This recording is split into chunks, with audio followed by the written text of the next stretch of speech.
नमस्कार, स्वागत है आपका न्यूज 80 पर। मैं हूं आपके साथ राहुल राणा।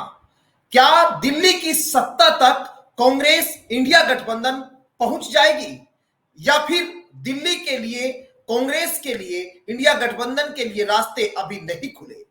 आज समझेंगे कि क्या आखिर 6 चरणों में देश भर में माहौल क्या रहा, क्योंकि अब पूरी तरह से 6 चरणों का माहौल धीरे धीरे अब सामने आने लगा है। कहीं बहिष्कार की खबरें तो कहीं नाराजगी की खबरें। कहीं उत्तर प्रदेश में कहा जा रहा है कि बाबा ने बुलडोजर चला दिया काफी सीटों पर। कहीं हरियाणा में नाराजगी देखी गई तो कहीं दिल्ली में चुनाव जो है वो बम्पर वोटिंग यहां हुई। और कहा जा रहा है कि महाराष्ट्र में भी इस बार खेल होने जा रहा है। तो आज यही समझेंगे कि आखिर आम आदमी पार्टी के आने से, कांग्रेस के साथ होने से, समाजवादी पार्टी के साथ होने से क्या दिल्ली की चाबी, सरकार में आने की जो चाबी है वो अब मिलने जा रही है या अभी वो दूर की कौड़ी है? आज समझेंगे कि क्या मायावती जो बड़ी गेम चेंजर के रूप में दिखाई दे रही है, जो कहा जा रहा है कि यहां मायावती का जो वोट उनको मिलेगा वो यहां पर डिसाइड करेगा कि किसको सत्ता की चाबी मिलेगी। आज तमाम पहलुओं पर बात करेंगे और समझेंगे कि आखिर इस बार देश की सरकार बनाने कौन जा रहा है। 2024 में आखिर इस बार क्या तीसरी बार बीजेपी हैट्रिक लगाने जा रही है या फिर इस बार उनको सत्ता से दूर रहना होगा? आज मेरे साथ तमाम बातचीत करने के लिए अभिषेक सिंह बने हुए हैं और आज अभिषेक सिंह के पास चलेंगे और समझेंगे कि आखिर क्या कुछ जो है इस बार का माहौल होगा। अभिषेक सिंह के बारे में आपको बता दूं, यहाँ पर दैनिक जागरण में इंग्लिश अखबार के रिपोर्टर है और अच्छा जो है उनके पास डेटा रहता है, तो डेटा एनालिसिस भी है। डेटा आज क्या कह रहा है 2024 के लोकसभा चुनाव को लेकर? अभिषेक जी, सबसे पहले मैं आपसे समझना चाहता हूं कि आपने पूरा डेटा देख लिया, तमाम अभी तक जो 6 चरणों में चुनाव हुए, क्या पहली प्रतिक्रिया आपकी अब इसको लेकर क्या दिखाई दे रही देखिए राहुल जी, जिस वक्त आचार संहिता इस देश में लगी, एक तरह से इलेक्शन कमीशन ने चुनाव की तारीखों का ऐलान किया, तमाम फेज वाइज उन्होंने बताया कि ऐसे ऐसे 7 चरणों में मतदान होगा और इस हिसाब से सीटों का डिस्ट्रीब्यूशन होगा। तो शुरुआत में एक बहुत अच्छी तरीके से, एक बहुत ऑर्गेनिकली प्राइम मिनिस्टर ने अपनी कैंपेन की शुरुआत की और उस वक्त एक डेवलपमेंट का मॉडल उन्होंने पेश करके वो चुनाव में गई। लेकिन जिस तरह से पहले फेज का चुनाव संपन्न हुआ, एक पूरा सिनेरियो बदल गया। एक पूरा, जिस मैं कहूँगा कि पूरा परसेप्शन जो वोटर का था मोदी जी को लेकर, बीजेपी को लेकर, जो एक तरह से इनविंसिबल शुरुआत में दिख रही थी, ऐसा प्रतीत हो रहा था कि बीजेपी को हराना बहुत मुश्किल है। ख़ास तौर से अगर हम बात करें उत्तर प्रदेश की, और उसमें भी पश्चिम उत्तर प्रदेश की, जिस तरह से लास्ट मोमेंट पे जयंत चौधरी जी इंडिया गठबंधन से बाहर निकलकर एनडीए में शामिल हो गए थे, तो ऐसे में लग रहा था कि ये बहुत फॉर्मिडेबल अलायंस अब हो जाएगा और बीजेपी जो पहले से ही एक बहुत मजबूत स्थिति में थी, उसको और बल मिलेगा और शक्ति मिलेगी पश्चिम उत्तर प्रदेश में। है? लेकिन जिस तरह से पहले फेज का चुनाव हुआ, वहाँ पर आपने देखा होगा, मैं बात करूँगा 2 महत्वपूर्ण सीटों की, कैराना सीट, मुजफ्फरनगर सीट, और तीसरी सीट की भी मैं बात कर लेता हूँ, मेरठ सीट। इन तीनों सीटों पर जिस तरह से पहले फेज में मतदान हुआ और वोटर्स को एक तरह से, जिस तरह से जो वोटिंग पैटर्न रही, उसको उसको एक तरह से समझा गया, उसको सेफोलॉजिस्ट ने समझा, तो बिल्कुल उसके एक जो पहले सोच थी, बिल्कुल उसके विपरीत उन चीज़ों को पाया और लगा कि ये यहाँ पर एक बहुत मजबूत स्थिति में इंडिया अलायंस है और बिल्कुल नेक एंड नेक फाइट यहाँ पर देखने को मिल रही है। और उसका उसका एक तरह से रिफ्लेक्शन हमने मोदी जी के बयानों में देखा और देखा बीजेपी ने किस तरह से अपनी पूरी कैंपेन की पिच को चेंज कर दिया। उससे पहले विकास की बात कर रहे थे, उससे पहले रुपये को ग्लोबल करेंसी बनाने की बात कर रहे थे, उससे पहले आगे एफडीआई की बात कर रहे थे और तमाम डेवलपमेंट के इश्यूज की बात कर रहे थे। वो पूरा नैरेटिव बदल गया और पूरा चुनाव पहले दो वापस चरणों उसी, के बाद में, 2 चरणों के बाद बिल्कुल, में मतलब कहीं ना कहीं भाषण बिल्कुल, में बदलाव है ना? बिल्कुल, बिल्कुल, जिस तरह से पीएम मोदी ने उस वक़्त कहा कि ये ऐसे-ऐसे मनमोहन सिंह जी के बयान का भी उल्लेख किया कि ये आपके एसेट्स को छीन लेंगे और वो मुस्लिम समुदाय में बाँट देंगे, तो उससे कहीं न कहीं वोटर को लगा और निश्चित तौर पे वो चीज़ें कहीं न कहीं थी भी। वो एक घबराहट, एक वो जो एप्रीहेंशन्स होते हैं, वो बीजेपी के तमाम लीडर्स के चेहरे पे और एविडेंट था, वो दिख रहा था कि कहीं न कहीं थोड़ा डरे हुए हैं और जिस तरह से उन्होंने अपनी कैंपेन को बदला है। देखिए, शुरू के फिर एक फ़ेज़ के बाद, दूसरे फ़ेज़ के बाद भी यही हुआ और एक बहुत महत्वपूर्ण चीज़ मैं आपको यहाँ पर बता देता हूँ, बीजेपी की हमेशा से कुछ ताकतें रही हैं, जो इस वक्त पहले कम से कम 4 चरण तक उस स्थिति में नहीं दिखी जिसमें उन्हें होना चाहिए था। सबसे पहले आप काफ़ी समय से पत्रकारिता कर रहे हैं, समझ रहे हैं। मेरे हिसाब से मेरा तो व्यक्तिगत एनालिसिस यही है, आप भी शायद इस बात से एग्री करेंगे। मैंने इस पूरे चुनाव में आरएसएस का उतना एक्टिविज़्म नहीं देखा। मैंने कहीं पर नहीं देखा कि संघ के कार्यकर्ता ग्राउंड पे उतर के बीजेपी के लिए बहुत मजबूती से प्रचार कर रहे हैं, वोट माँग रहे हैं, मुझे कहीं नहीं दिखा।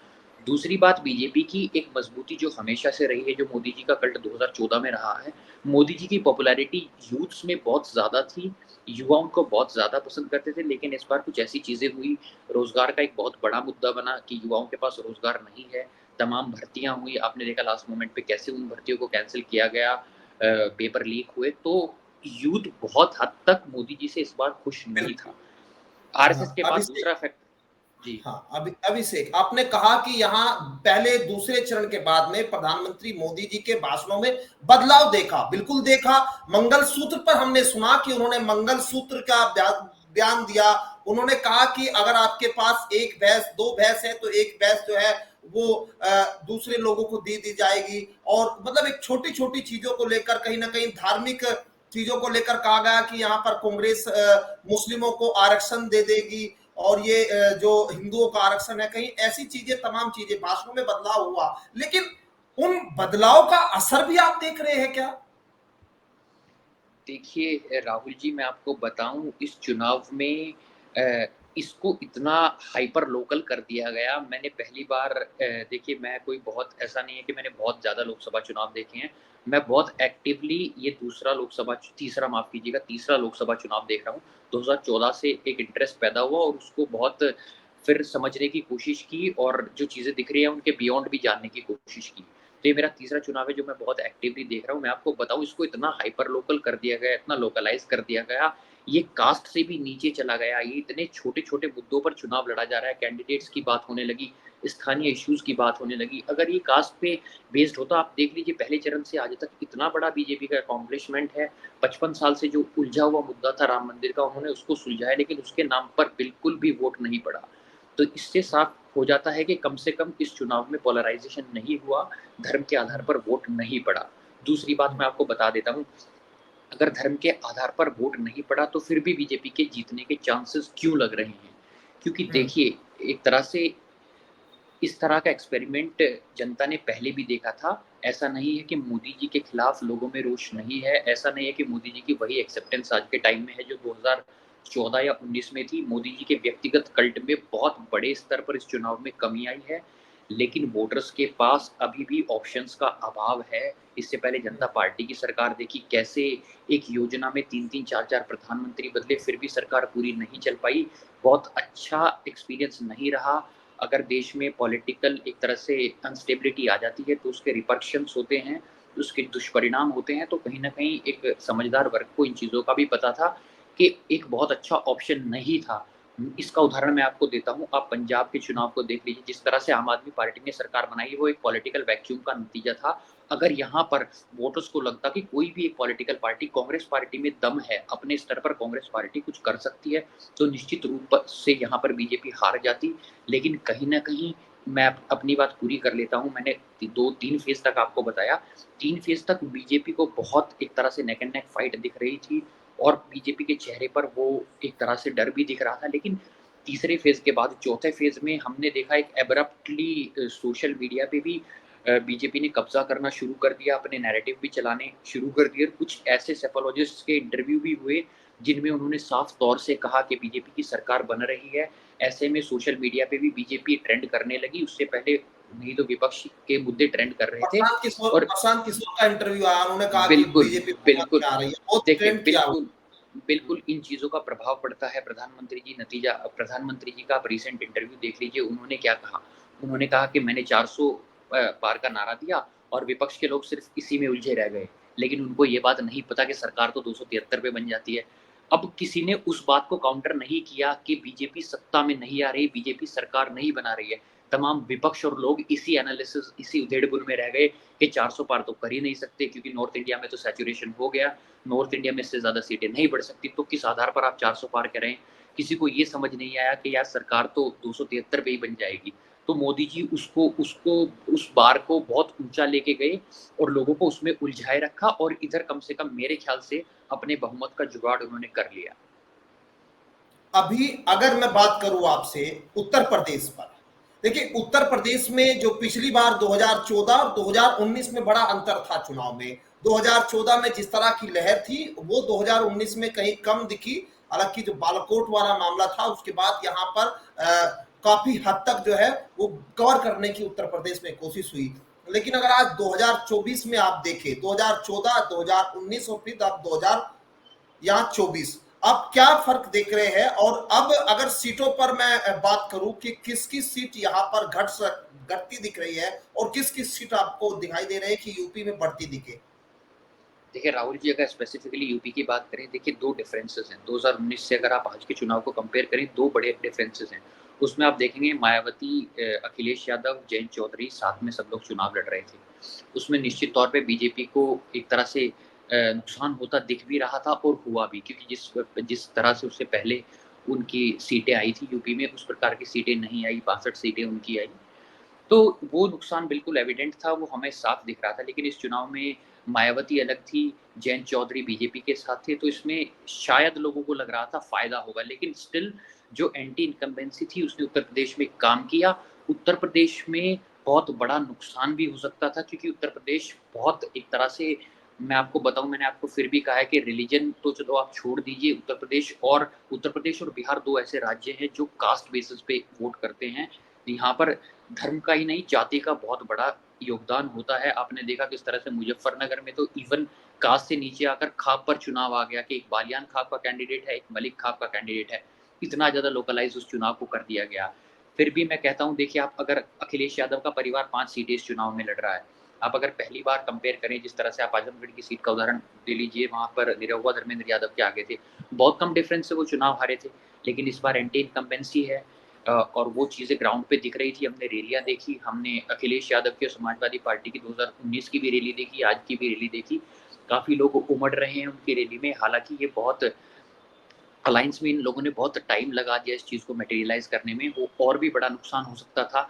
लेकिन मैं मान के चल रहा हूँ कि जितनी पहले सीटें थी, 62 सीटें उत्तर प्रदेश में पहली बार बीजेपी की आई थी, तो ऐसा नहीं है कि उनको अपना 2014 वाला वो करिश्मा दोबारा कर पाएँगे कि यार उन सीटों को, यार ये लोग 6-7 सीटें बढ़ा सकते हैं। मैं नहीं मानता, मेरे को अभी भी वही लगता है कि वो सीटें शायद 60 रह जाएँ, शायद 63 हो जाएँ या 64 हो जाएँ। मैं बहुत बड़ा डिफ़रेंस उत्तर प्रदेश में इस चुनाव में नहीं मानता, क्योंकि आपने मेरी और आपकी जी। काफ़ी डिबेट हो चुकी है पश्चिमी उत्तर प्रदेश को लेकर के, कैसे हमने आंकड़ों के साथ डिस्कस किया मेरठ का चुनाव, हमने आंकड़ों के साथ डिस्कस किया मुजफ्फरनगर का चुनाव, कैराना का चुनाव, किस तरह से नेक एंड नेक फाइट है।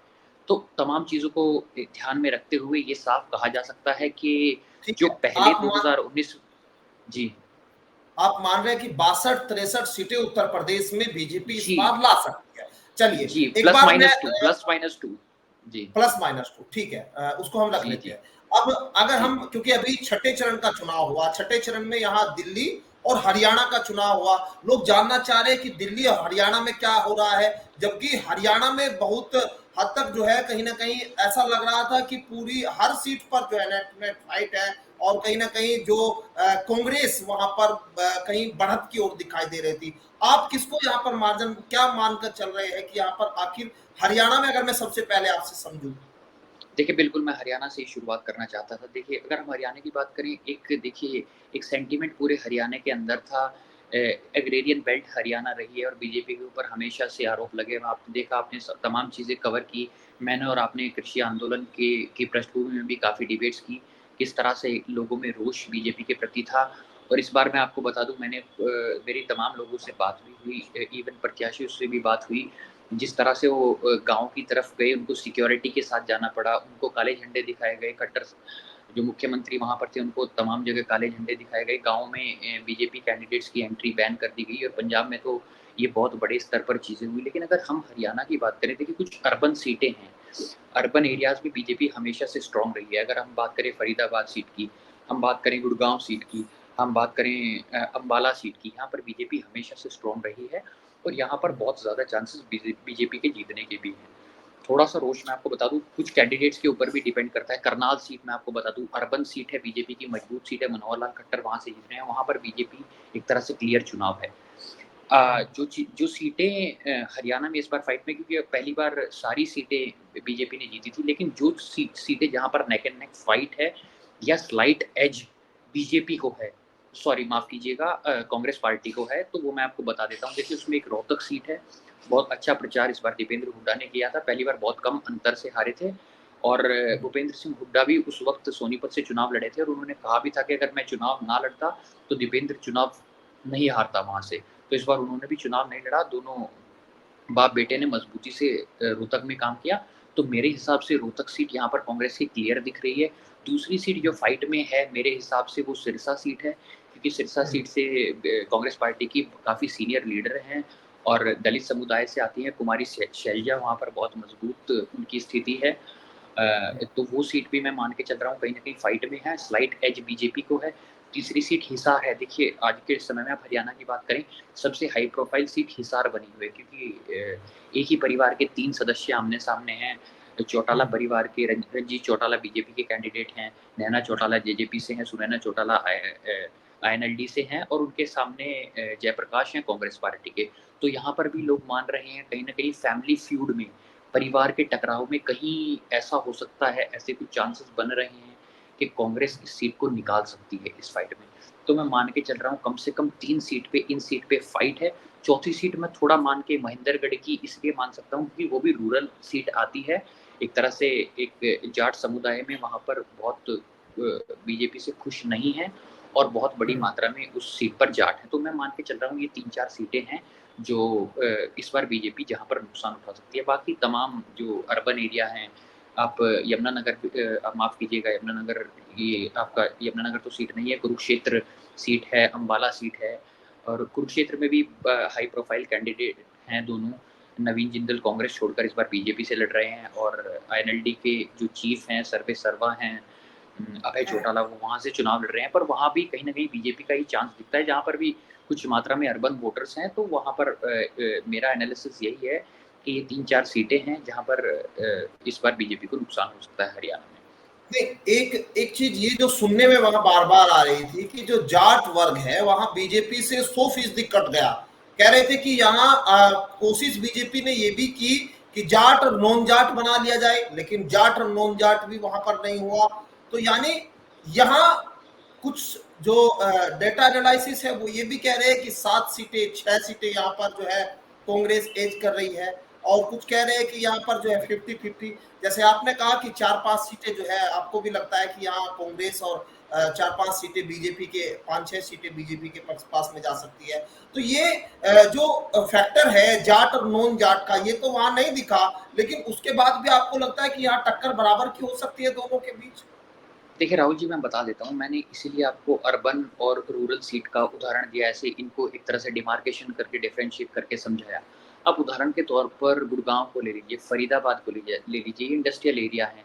यहाँ पर ऐसा नहीं है कि हरियाणा के लोकल लोग हैं। आप गुड़गांव की बात करें कि तमाम देश से लोग आए हुए हैं, 10-15 साल से वहाँ पर बसे हुए हैं, और वो वहाँ पर एक तरह से परमानेंट रेजिडेंट बन गए हैं। अब उनमें ऐसा नहीं है कि वो प्रमुखतः जाट ही हैं, वो हर समुदाय से हैं, ब्राह्मण फरीदाबाद भी में उसमें हैं। एक बहुत बड़ा एरिया देहात का भी आता है, गांव के लोग भी बहुत जी, बड़ा एरिया जी आता है। बिल्कुल, गाँव के लोग भी आते हैं, लेकिन फरीदाबाद सीट पे गुर्जर बहुत बड़ी मात्रा में हैं, वहाँ से कैंडिडेट भी बीजेपी के गुर्जर हैं। अगर आप देखें तो जाट से मेरे ख्याल से कुछ अगर हम नंबर्स देखें तो जाट से कुछ ज़्यादा ही हैं। एक और दूसरा बड़ा फैक्टर मैं आपको बता देता हूँ। देखिए हरियाणा में हमेशा से एक ट्रेंड रहा है, वहाँ पर जाट नॉन जाट की बात करते हैं, तो अगर जाट सामने होता है, वहाँ पर सब नॉन जाट उसमें सब नॉन जाट वोट्स कंसोलिडेट हो जाती हैं जाट के खिलाफ। जाट के खिलाफ सब एक साथ आ जाते हैं उसको काउंटर करने के लिए। ऐसे में अगर कुछ 10-5% भी बीजेपी जाटों का वोट ले ले, तो वो उनके लिए सफिशिएंट होता है। अब ये रिसेंटमेंट तो पिछली योजना में भी था, हालाँकि उसका उसका रिफ्लेक्शन दिखा, लेकिन ये बात है कि हाँ, बिल्कुल जाट की नाराज़गी है, लेकिन उसके अलावा उसको कम्पेंसेट करने के लिए बाकी जातियाँ एक साथ आ जाती हैं। लेकिन मेरा एनालिसिस फिर भी वही है, वही 4 सीटें मैक्सिमम, अगर ज़्यादा से ज़्यादा आप कर सकते हो, एक आध सीट पे और फाइट हो सकती है, लेकिन मैं तो 4 सीटें ही कम से कम मान के चल रहा हूँ, जहाँ पर कांग्रेस को आप फाइट है। 4 सीटें मान रहे हैं, है ना? बिल्कुल, बिल्कुल। मैं थोड़ा-सा एज मान रहा हूँ, देखिए वो तो क्लियर तो 4 तारीख को ही पिक्चर होगी, लेकिन मैं हाँ, कांग्रेस पार्टी को एज मान के 4 सीटों पे चलूँगा। ठीक है। आप कांग्रेस को 4 सीटों पे यहाँ हरियाणा में मान रहे हैं और दूसरी जो अगर बात करें यहाँ पर आपने कहा कि करीब-करीब 62 से 63 सीटें उत्तर प्रदेश में बीजेपी जो है एस पे है। अब जी, बात जी। अगर हम दिल्ली दिल्ली पर अगर हम थोड़ा समझ लेते हैं, दिल्ली पे आपको क्या माहौल दिखाई दे रहा है? देखिए दिल्ली पे अगर मैं आपको बताऊँ, देखिए दिल्ली में भी वही स्थिति है जो मैंने आपको गुड़गाँव और फरीदाबाद की बताई है। दिल्ली में एक एक डिस्टिंक्ट ऐसा नहीं है, आप डिफरेंशिएट नहीं कर सकते। मेरे ख़्याल से पूरे भारत में इतनी डाइवर्सिटी नहीं है वोटर्स में, जितनी डाइवर्सिटी दिल्ली में है। दिल्ली में हर जगह का, हर राज्य का आदमी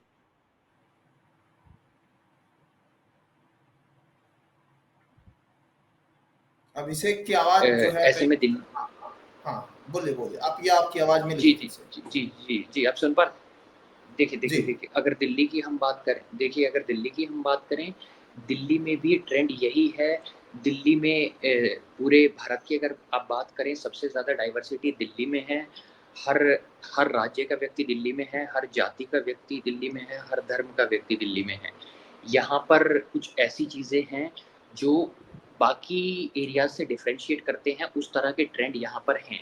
क्योंकि यहाँ पर देखिए, एक तो सबसे पहले लोगों का नज़रिया लोकसभा चुनाव को देखने में और विधानसभा चुनाव को देखने में बहुत अलग है। दूसरी हुँ, बात मैं आपको बताऊँ, जिस तरह का कैंडिडेट प्लेसमेंट है यहाँ पर ऑपोज़िशन ब्लॉक का, ख़ासकर कांग्रेस पार्टी का, वो बहुत अच्छा नहीं है। मैं आपको बताऊँ, आप उदाहरण के तौर पे आप कन्हैया कुमार को ले लीजिए। देखिए, जिस तरह से कांग्रेस और आम आदमी पार्टी का अलायंस यहाँ पर हो गया था, तो बहुत मज़बूत स्थिति में यहाँ पर इंडिया अलायंस आ गई थी। लेकिन मेरे विचार से कैंडिडेट्स का प्लेसमेंट ऑपोज़िशन ने, इंडिया ब्लॉक ने बहुत अच्छा नहीं किया। क्योंकि जिस हुँ, तरह से कन्हैया कुमार को टिकट दिया और जिस जिस क्षेत्र में उन्हें टिकट दिया, वहाँ पर हर कम्युनिटी के लोग हैं, पश्चिम उत्तर प्रदेश से टच करता हुआ वो एरिया है। और एक तरह हुँ, से आपने देखा होगा किस तरह से कन्हैया कुमार पर एंटी नेशनल स्लोगन्स रेज़ करने के आरोप लगे थे। उन्होंने उन पर आरोप लगे थे कि वो एक ये एंटी इंडिया नैरेटिव चलाते हैं, ये जेएनयू से आते हैं, ये खान मार्केट ब्रिगेड के मेंबर हैं। तो उन तमाम चीज़ों का एक तरह से को लेकर के एक वोटर उनसे बहुत खुश नहीं था। दूसरी बात, वो बिहार से आते हैं, हालाँकि उनके सामने जो कैंडिडेट हैं वो भी बिहार से आते हैं, लेकिन वो 2 बार के सांसद रह चुके हैं, तो कहीं न कहीं पब्लिक उन्हें जानती है। और दूसरी बात, देखिए ये यहाँ पर जिस तरह का बीजेपी ने कैंडिडेट्स को चुना, बीजेपी ने इसी फैक्टर को ध्यान में रखते हुए, इस अलायंस को ध्यान में रखते हुए यहाँ पर जो कैंडिडेट्स का प्लेसमेंट किया, उसी हिसाब से आपने देखा, सिर्फ़ एक मनोज तिवारी को छोड़कर हर सीट पर उन्होंने अपना कैंडिडेट बदला। तो दिल्ली में मैं मान के चल रहा हूँ, दिल्ली में अ, 6 सीट का कॉम्पिटिशन इंडिया ब्लॉक दे सकता था अगर कैंडिडेट बहुत अच्छा उतारता। क्योंकि एक सबसे बड़ी चीज़ देखने को मिली, पंजाब में भी कांग्रेस के वर्कर्स ने बिल्कुल साफ-साफ मना कर दिया कि हम किसी भी सूरत में आम आदमी पार्टी के साथ अलायंस नहीं करेंगे। यहाँ पर ये ज़बरदस्ती का अलायंस हुआ, उसके बाद 3-4 बड़े-बड़े कांग्रेस पार्टी के लीडर्स ने पार्टी छोड़ी। तो ऐसे में एक-दूसरे के लिए बहुत बढ़-चढ़ कर प्रचार नहीं हुआ। तो ऐसे में मैं मान के चल रहा हूँ कि 2 सीटें हैं जिन पर बीजेपी को एक तरह से खतरा है। 2 सीटें, एक तो जहाँ से प्रवेश वर्मा टिकट चुनाव लड़ते थे, हुँ, महाबल मिश्रा मज़बूत कैंडिडेट हैं, दिख रहे हैं मज़बूत स्थिति में। हुँ। यहाँ पर उन्होंने मनोज तिवारी को रिपीट किया है, यहाँ पर मैं मान के चल रहा हूँ मनोज तिवारी कहीं न कहीं चुनाव निकाल लेंगे, क्योंकि उनके खिलाफ उतना मेरे हिसाब से उस हिसाब से उन्होंने कैंडिडेट नहीं उतारा। तो मैं मान के चल रहा हूँ, सिर्फ़ 2 सीट मैं दिल्ली से इंडिया ब्लॉक को देता हूँ। हालाँकि मैं मानता हूँ कि अगर कैंडिडेट्स का प्लेसमेंट अच्छा होता, तो इससे ज़्यादा हाँ, सीटें इंडिया ब्लॉक के पास दिल्ली में जा सकती थी। हाँ। चलिए, आपने कहा दिल्ली में 2 सीटें आपको एज लगता है इंडिया ब्लॉक के यहाँ पर। जी, आपने जी, जी। यहाँ अब मैं अगर थोड़ा आपको जल्दी-जल्दी में समझूँ क्योंकि समय को भी देखना है, बहुत लंबा वीडियो हो जाएगा। मैं आपसे थोड़ा महाराष्ट्र पे आप जल्दी-जल्दी में थोड़ा समझा दीजिए, थोड़ा दक्षिण में क्या स्थिति आपको दिखाई दे रही है और इधर पंजाब और राजस्थान आपको क्या कहता है? कि आप थोड़ा जल्दी में अगर समझाएँगे तो समझ आएगा कि आखिर क्यों बिल्कुल। क्योंकि अगर हमें लगता है दर्शक अगर उस चीज़ को समझेंगे कि आखिर जैसे हमने यहाँ कहा कि यहाँ पर कुछ 4-5 सीटों का आपको लगता है उत्तर प्रदेश में नुकसान होने जा रहा है बीजेपी को और उधर जो है 2 सीटों का क्योंकि पिछली बार 2019 में पूरा सोपड़ा साफ कर दिया था, यहाँ भी नुकसान है और हरियाणा में भी जो है आपको लगता है कि 4 सीटों का नुकसान बीजेपी को। इस तरह से अगर आप समझाएँगे थोड़ा समझ आएगा कि हम फिर उसका ओवरऑल निकालेंगे कितनी जो बिल्कुल। है यहाँ से टोटल ओवरऑल कितना नुकसान। बिल्कुल, बिल्कुल, मतलब इन अ नटशेल मैं आपको एक बार पूरा ओवरव्यू दे देता हूँ, पूरी तरह से पूरे चुनाव का मैं आपको बता देता हूँ। देखिए, राजस्थान की अगर मैं बात करूँ 2 सीटें हैं, जहाँ पर बीजेपी की स्थिति बहुत मज़बूत नहीं है। अमित शाह पब्लिक डोमेन में उस चीज़ को रख चुके हैं, वो एक अपनी रैली में भी एक्सेप्ट कर चुके हैं। देखिए, एक तो बाड़मेर सीट है जहाँ से निर्दलीय कैंडिडेट थे रविंद्र भाटी, वो सीट बीजेपी की मज़बूत नहीं है। दूसरी टोंक सवाई माधोपुर सीट है, जहाँ पर सचिन पायलट का प्रभाव है। ये दूसरी सीट है जहाँ पर कांग्रेस की स्थिति बहुत मजबूत नहीं है। अगर हम महाराष्ट्र की बात करें, महाराष्ट्र में 2-3 सीटें हैं जिसका बीजेपी को नुकसान हो सकता है, क्योंकि शिवसेना के टूटने के बाद और एक तरह से अनसेरेमनियसली उद्धव ठाकरे को मुख्यमंत्री की पोस्ट से हटाने के बाद थोड़ा-सा सेंटिमेंट्स उनके फ़ेवर में वहाँ पर है। तो इस तरह से 2-3 सीटें वहाँ पर बीजेपी नुकसान उठा सकती है। साउथ की हम बात करें, बीजेपी ने बहुत मजबूती से चुनाव लड़ा। हालाँकि बीजेपी का कोई सीट वहाँ से नहीं आएगी। एक कोयंबटूर की अन्नामलाई की सीट है जो फाइट में है, वहाँ पर वो जीत सकते हैं। उसके अलावा साउथ में मैं अगर बात करूँ, साउथ में सिर्फ़ मैं 2 राज्य की बात करता हूँ, तमिलनाडु की और केरला की। इन दोनों राज्यों में से सिर्फ़ एक कोयंबटूर सीट है जो बीजेपी जीत सकती है। अब मैं तीसरे राज्य की साउथ में बात करूँ, कर्नाटका की। कर्नाटका में कांग्रेस पार्टी की सरकार है, वहाँ पर कोई अ, कांग्रेस पार्टी मजबूत स्थिति में है राज्य में, और कोई ऐसा भी नहीं है, गुटबाजी भी नहीं है। और दोनों जो वहाँ पर बीजेपी के कांग्रेस पार्टी के प्रमुख चेहरे हैं, डीके शिव कुमार और सिद्धरामैया, बड़ी मजबूती से पार्टी का प्रचार किया। वहाँ पर मैं मान के चल रहा हूँ 2-3 सीटें बीजेपी का नुकसान हो सकता है। तो ओवरऑल व्यू ये है कि बीजेपी को 10 मेरे हिसाब से पहले के मुकाबले 20-25 सीट का नुकसान देखने को मिलेगा, लेकिन बीजेपी इस नुकसान को कंपनसेट भी करेगी। बीजेपी कहाँ पे इसको कंपनसेट करेगी? बीजेपी करेगी पश्चिम बंगाल में। पहली बार पश्चिम बंगाल में 18 सीटें बीजेपी ने जीती थी। इस बार अनुमान है कि 22, 23, 24 तक ये सीटें जा सकती हैं, क्योंकि संदेश खाली का बहुत बड़ा इश्यू था। पीएम मोदी ने बहुत एग्रेसिवली वहाँ पर कैंपेन किया, बहुत मजबूती से वहाँ पर चुनाव लड़ा। तो मैं मान के चल रहा हूँ उसका बेनिफिट बीजेपी को मिलेगा। 3-4 सीटें प्लस में पश्चिम बंगाल में जा सकती है। दूसरा बड़ा बेनिफिट जो बीजेपी को मिलेगा वो उड़ीसा में मिलेगा। उड़ीसा में 3-4-5 सीटें बीजेपी ज़्यादा जीत सकती है पहले के मुकाबले। तो अगर इसका एक ओवरऑल बड़ी पिक्चर में इसको देखें, कहाँ पर कितना नफ़ा, कितना नुकसान, तो मेरे हिसाब से जो बीजेपी ने पहली बार जीता था, मेरे हिसाब से सिर्फ़ उसमें से 10-15 या मैक्सिमम 20 सीट तक कम हो सकती है। चलिए ठीक है, एक आखिरी सवाल। आपने कहा कि 20 सीट तक कम हो सकती है, लेकिन इसका कितना बड़ा फैक्टर आप देख रहे हैं कि यहाँ जो निर्वाचन आयोग के ऊपर भी सवाल उठे कि उन्होंने यहाँ जो वोटिंग के जो आंकड़े हैं वो कई दिन बाद तक जो है वो दिए, और उसको लेकर कोर्ट में भी मामला गया, लेकिन यहाँ भी कोर्ट में कुछ हुआ नहीं। ये क्या है? थोड़ा सा आपने अगर इस पे कुछ समझा होगा तो थोड़ा दर्शकों को बताइए। जी, जी, जी। मैं इस पर आपकी बिल्कुल पिक्चर क्लियर कर देता हूँ। देखिए, एक तरह से चुनाव आयोग शाम तक आते-आते, चुनाव खत्म होते-होते एक रफ़ आँकड़ा दे देता है कि इतने प्रतिशत वोटिंग हुई है। लेकिन 1-2 दिन बाद उसको वो आँकड़ा 3-4% तक बढ़ जाता है। ये सबसे बड़ी प्रॉब्लम पॉलिटिकल पार्टीज़ की थी। उनको लग रहा था कि ये कहीं न कहीं रूलिंग पार्टी को, बीजेपी को फ़ेवर करने के लिए चुनाव आयोग कर रहा है। इसके खिलाफ वो लोग कोर्ट में गए। उन्होंने कहा कि ये साथ के साथ शाम तक आते-आते अब एक तरह से पूरा आंकड़ा क्यों वेबसाइट पर अपलोड नहीं कर देते? ये एक तरह से फॉर्म 17 सी इसको बोलते हैं, जिसमें ओवरऑल पिक्चर आ जाती है। ये इस पर सुप्रीम कोर्ट में मामला चला, सुप्रीम कोर्ट में सुनवाई हुई और सुप्रीम कोर्ट में चुनाव आयोग ने इस पर दलील भी दी। उन्होंने कहा, चुनाव आयोग ने कहा कि अगर हम ऐसा कर देते हैं तो वोटर में कन्फ्यूजन की स्थिति पैदा हो जाएगी। वो इसीलिए क्योंकि एक तरह से देखिए, आप एक तरह से पूरे दिन का सुबह से शाम तक वोटिंग का आंकड़ा आता है, वो आंकड़ा आ जाता है, लेकिन उसमें फिर और वोट जुड़ती है, वोट उसमें पोस्टल बैलेट जुड़ता है, जो तमाम लोग जो चुनाव की प्रक्रिया का हिस्सा हैं, चुनाव कराने में वो लोग हैं, तो और उनकी विभिन्न स्थानों पर ड्यूटी लगी हुई है, वो पोस्टल बैलेट के माध्यम से अपना वोट डाल देते हैं, वो वोट भी उसमें जुड़ना होता है। उसके बाद कुछ ऐसे लोग होते हैं जो 80 साल से ऊपर के हैं, जो एक तरह से वॉलंटरीली चुनाव आयोग से ये एक तरह से एक प्रोविज़न चुनाव आयोग ने रखा हुआ है कि वो घर से वोट कर सकते हैं पोस्टल बैलेट के माध्यम से। तो उनका भी एक बहुत बड़ा वर्ग है जो घर से वोट करते हैं, उनका अलग वोट है, उसको भी इसमें जोड़ के रखना होता है। तीसरा ऐसा है, कोई व्यक्ति आप डिफरेंटली एबल्ड है, कोई अपाहिज है, वो बूथ तक नहीं जा सकता, उसके लिए भी वोट डालने का प्रोविज़न है। तीसरा कुछ सिक्योरिटी फ़ोर्सेस हैं, फ़ौजी हैं, आर्मी के लोग हैं, जिनकी ड्यूटी वहीं पर है, वो भी अपना वोट पोस्टल बैलेट के माध्यम से डालते हैं। तो ये तमाम तरह का वोट एक साथ इसको जोड़ करके हर एरिया से, हर लोकसभा सीट से इस जगह-जगह के वोट को जोड़ करके इसको कंसोलिडेट करके एक 3-4 दिन में एक फाइनल फिगर आता है। यही एक तरह से सफाई इलेक्शन कमीशन ने दी और ये कहा कि अगर हम ऐसा कर देते हैं तो एक कन्फ्यूजन की स्थिति वोटर में पैदा हो जाएगी, उनको समझ नहीं आएगा। हालाँकि 5वें चरण के बाद पिक्चर को क्लियर करने के लिए चुनाव आयोग ने एक बहुत कॉम्प्रिहेंसिव नोटिफ़िकेशन निकाला, जिसमें सीट वाइज़ कितना परसेंटेज पोलिंग हुई, कितने इस वोट पे कितने एक तरह से वोटर थे, कितने प्रतिशत वोटिंग हुई। पहले फ़ेज़ में 16 करोड़ 63 लाख के करीब थे, उसमें 11 करोड़ 52 लाख लोगों ने वोट डाला, करीब 66.1% वोटिंग हुई। दूसरे फ़ेज़ में 15 करोड़ 86 लाख वोटर थे, उसमें 10 करोड़ 58 लाख ने वोट डाला, जो 66.7% बैठता है। तीसरे चरण में 17 करोड़ 24 लाख मतदाता थे, जिनमें से 11 करोड़ 32 लाख ने वोट डाला, ये 65.6% था। चौथे चरण में 17 करोड़ 70 लाख वोटर थे, उसमें से 12 करोड़ 24 लाख ने वोट डाला, जो 69.16% हुए। 5वें चरण में 8 करोड़ 95 लाख वोटर थे, जिसमें से 5 करोड़ 57 लाख लोगों ने वोट डाला, जो 62.2% थे।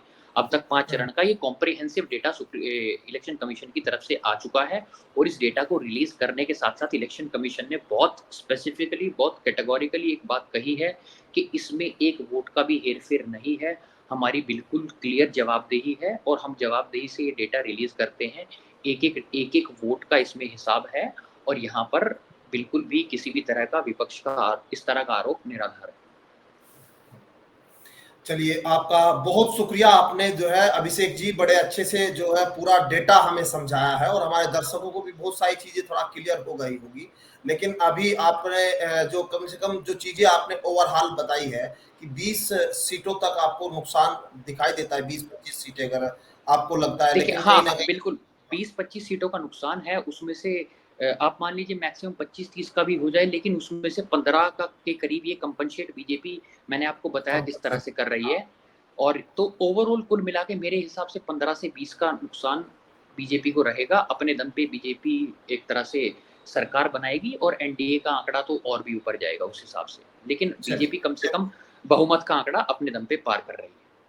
चलिए, बहुत शुक्रिया आपका बातचीत करने के लिए। जी, जी, और धन्यवाद। यहाँ पर अभिषेक बता रहे थे कि किस तरह से जो है इस बार तीसरी बार फिर से एक बार सरकार बना सकती है भारतीय जनता पार्टी और प्रधानमंत्री मोदी या हैट्रिक लगा सकते हैं, क्योंकि ये अगर आने वाले समय में जिस तरह से कहा ये भी जा रहा है कि बीजेपी को बड़ा नुकसान हो सकता है, बीजेपी को उस जगह पर नुकसान हो सकता है, हरियाणा में नुकसान हो सकता है, उत्तर प्रदेश में नुकसान तो है, लेकिन वो उस हद तक नुकसान डेंट नहीं लगा है कि यहां सरकार बनाने से वो पीछे चली जाए। ऐसा यहां पर कहीं ना कहीं अभिषेक की माने तो ऐसा है। हालांकि नतीजे 4 जून में होंगे और 4 जून में जैसे मैंने शुरुआत में कहा कि दिल्ली के लिए किसका रास्ता साफ होता है।